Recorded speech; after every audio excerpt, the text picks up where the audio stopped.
خدا کا کلام دل میں بسانا ایسی آزمائشوں پر غالب آنے کے لیے جو خطرناک گناہوں کا باعث ہو سکتی ہیں، ضروری ہے کہ ہم خدا کی سچائیوں کو اپنے دلوں میں مستقل بنیادوں پر بسنے دیں۔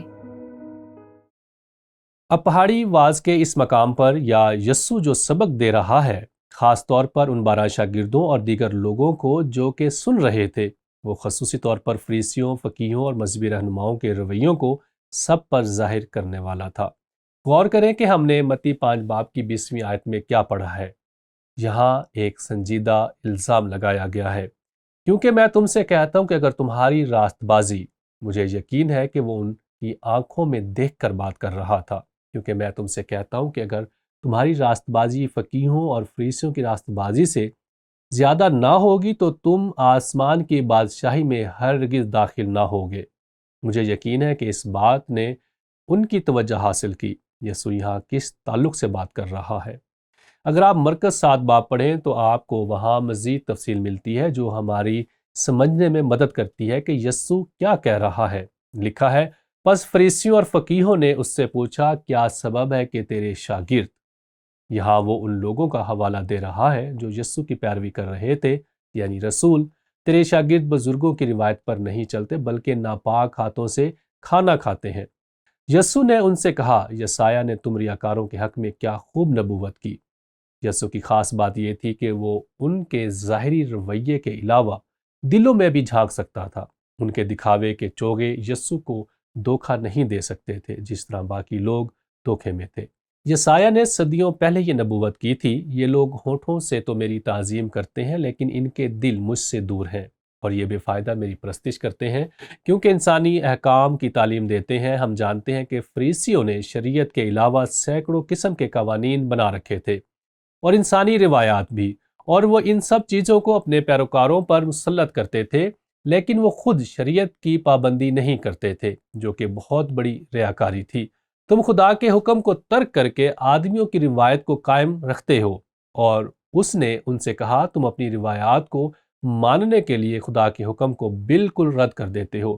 ایک وجہ تھی جس کے باعث وہ اپنی روایات کو قائم رکھنا چاہتے تھے، اور وہ تھا ان کا مرتبہ، تاکہ وہ لوگوں پر اپنا اختیار اور قوت برقرار رکھے۔ اس لیے یہاں مرکز واضح کرتا ہے کہ یسوع کیا کہنے کی کوشش کر رہا ہے، کیونکہ وہ چند ایک خاص چیزوں کے تعلق سے بات کرنے والا تھا۔ اس لیے سب سے پہلے وہ خون کرنے کے تعلق سے بات کرتا ہے۔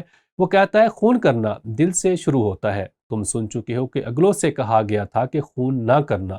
یقیناً یہ بات سچ تھی کہ 10 حکموں میں سے ایک تھا، میرا خیال ہے یہ 6واں حکم، خون نہ کرنا، اور جو کوئی خون کرے گا وہ عدالت کی سزا کے لائق ہوگا۔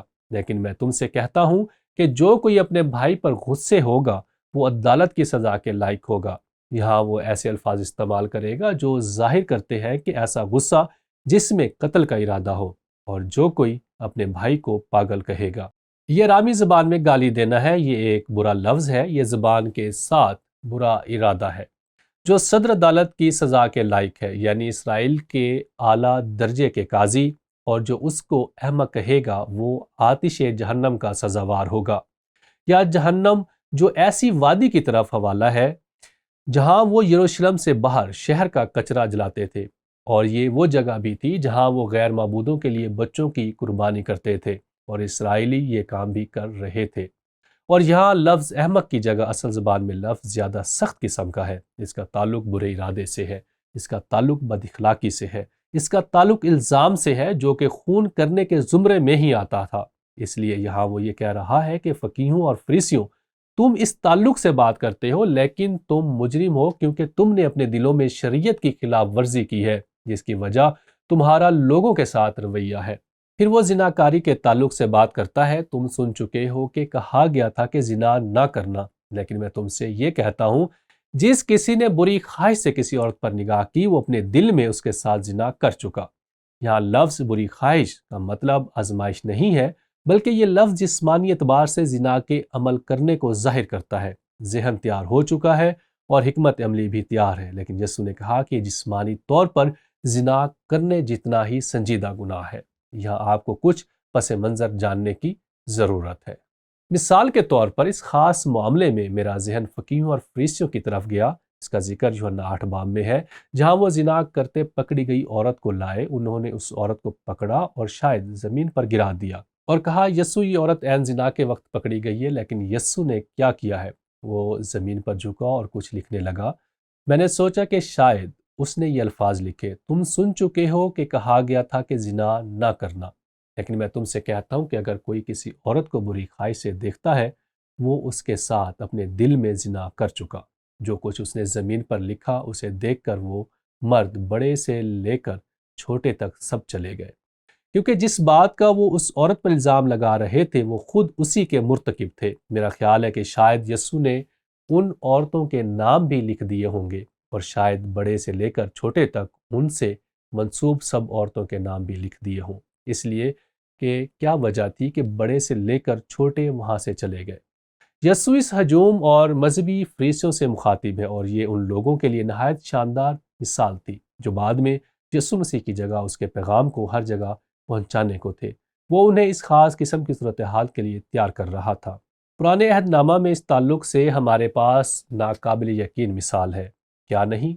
داؤد جو کہ خدا کے دل کے موافق بندہ تھا، اس نے خون بھی کیا اور زنا بھی کیا، لیکن اس سے پہلے کہ وہ جسمانی طور پر زنا کرتا، وہ اپنی شہوت میں بتسبا کے ساتھ گناہ کر چکا تھا، کیونکہ اس نے حکمت عملی سے اسے پاس بلوایا اور اس کے ساتھ زنا کیا۔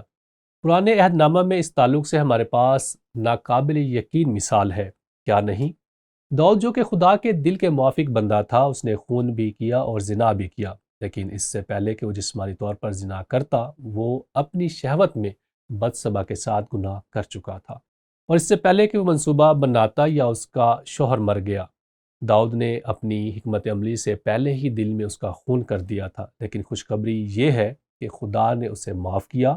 اس لیے سوال یہ ہے کہ ہم داؤد کی بدترین اخلاقی ناکامی سے کیا سیکھ سکتے ہیں؟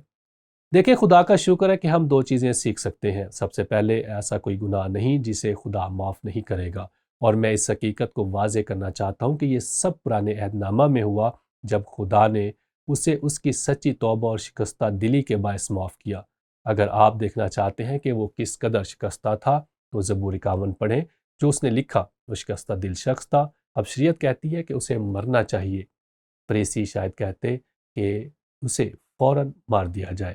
فریسی یسوع کے دور میں اسرائیل کی رہنمائی کر رہے تھے، لیکن خدا نے کہا میں تمہیں معاف کروں گا کیونکہ تم نے پورے دل سے توبہ کی ہے۔ اب داؤد نے اپنی زندگی میں اپنے گناہ کے نتائج کا سامنا بھی کیا، لیکن اسے معافی مل چکی تھی، اور یہ خوشخبری ہے۔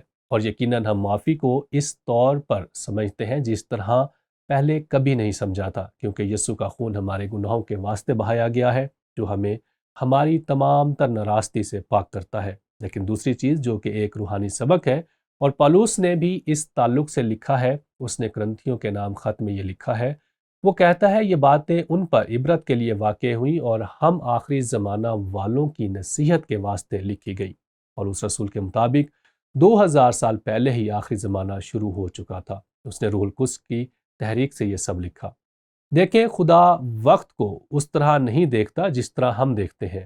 اگر اس وقت آخری زمانہ تھا تو ہم یقیناً آخری دنوں میں ہیں۔ اس لیے یہ ہم سب کے لیے آگاہی ہے، بس جو کوئی اپنے آپ کو قائم سمجھتا ہے وہ خبردار رہے کہ گر نہ پڑے۔ یہ یقیناً سب سے بڑا سبق ہے۔ میرا خیال ہے کہ داؤد کے اس پورے تجربے اور فریسیوں اور باقی سب لوگوں سے ہمیں یہ سبق ملتا ہے، اور رسولوں سے بھی، کیونکہ انہوں نے بھی خداوند کو مایوس کیا تھا۔ جو خود کو قائم سمجھتا ہے خبردار رہے کہ گر نہ پڑے۔ سچ یہ ہے کہ پطرس نے مسیح کی مصلوبیت سے پہلے ایک بات کہی تھی کہ اے خداوند، اگر سب لوگ بھی تجھے چھوڑ جائیں لیکن میں نہیں چھوڑوں گا، لیکن وہ بھی چھوڑ گیا تھا۔ یہاں حلیمی کے اعتبار سے ایک بڑا سبق ہے، لیکن خوشخبری یہ ہے کہ تم کسی ایسی آزمائش میں نہیں پڑے جو انسان کی برداشت سے باہر ہو۔ واہ، اب یہاں اس بات کو شامل کریں کہ یسوع جو کہ سردار کاہن ہے، وہ ہر طرح کی آزمائش اور گناہ سے آزمایا گیا، یعنی وہ سب آزمائشیں جن کا ہم سامنا کر سکتے ہیں۔ میں یہ بات نہیں سمجھتا، لیکن جس تکلیف اور ذلت اور دکھ کا اس نے آزمائشوں میں سے گزر کر تجربہ کیا تاکہ وہ ہماری کمزوریوں میں ہمارا ہمدرد ہو سکے، اس کے بارے میں غور کریں۔ یہ بات سمجھ سے باہر ہے، اور پولس بات جاری رکھتے ہوئے کہتا ہے تم کسی ایسی آزمائش میں نہیں پڑے جو انسان کی برداشت سے باہر ہو، اور خدا سچا ہے، وہ تم کو تمہاری طاقت سے زیادہ آزمائش میں نہ پڑنے دے گا، بلکہ آزمائش کے ساتھ نکلنے کی راہ بھی پیدا کرے گا تاکہ تم برداشت کر سکو۔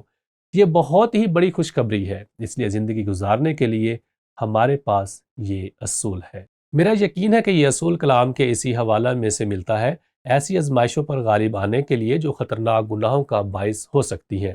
ضروری ہے کہ ہم خدا کی سچائیوں کو اپنے دلوں میں مستقل بنیادوں پر بسنے دیں، نہ صرف بیرونی طور پر بلکہ اندرونی طور پر۔ میرا یقین ہے کہ ان تمام مردوں کو بلکہ زیادہ تر کو ابدی تجربہ ہوا تھا، لیکن اب انہیں اس طرح سے زندگی گزارنی تھی تاکہ وہ دوسروں کی خدمت کر سکیں۔